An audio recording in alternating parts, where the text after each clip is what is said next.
how are you feeling tonight?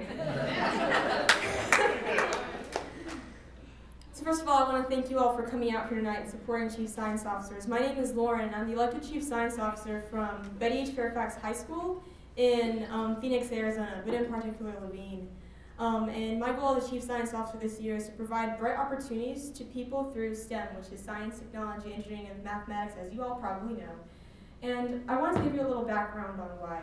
So I'm a second-generation Hispanic immigrant, and my mom was first generation, of course, and my dad, he's second generation through his mom's side. And so I remember growing up as a kid and hearing my mom tell us about how she came to the country knowing no English and having to teach it to herself and get through classes with parents who had limited understanding of the language, and living in some of the poorest of Arizona where the roads were strips, and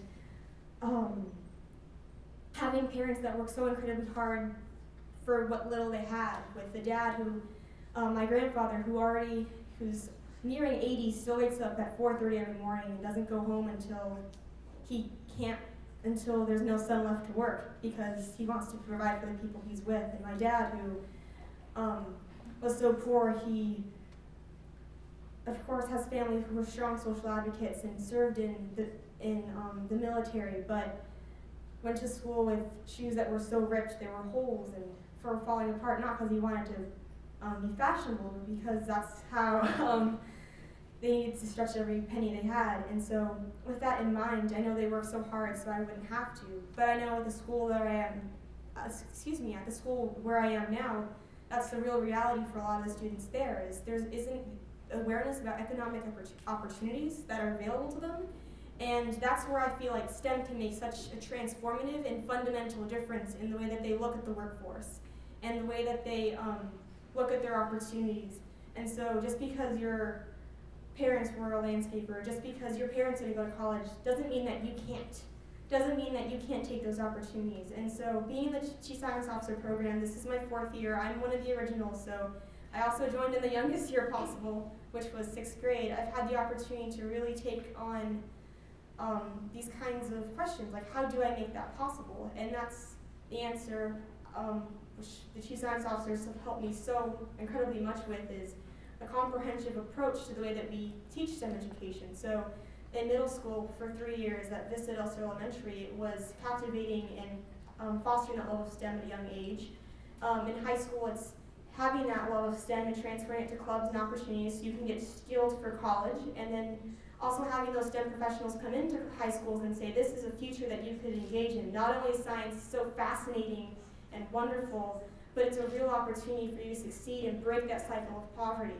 And I feel like that's where so much amazing change can really transpire.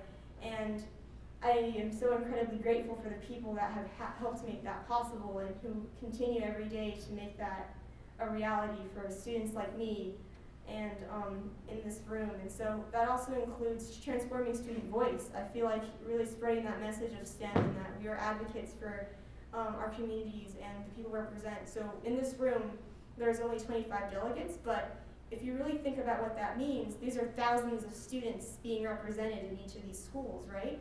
And so I've had the opportunity to serve on Governor Ducey's advisory board. We pitched these ideas to him. This is the change you want to see. Today we went to Senator Jeff Flake's office and, hey, these are some of the initiatives that we want to see government be involved with and have students advocate for. And as a Connected STEM finalist, I feel like bringing that passion for STEM to my school has really opened some people's eyes to the opportunities that are out there.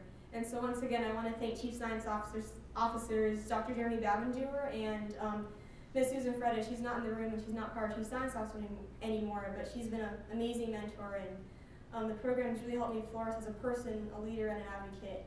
And so thank you guys so much for making this a reality. I appreciate it.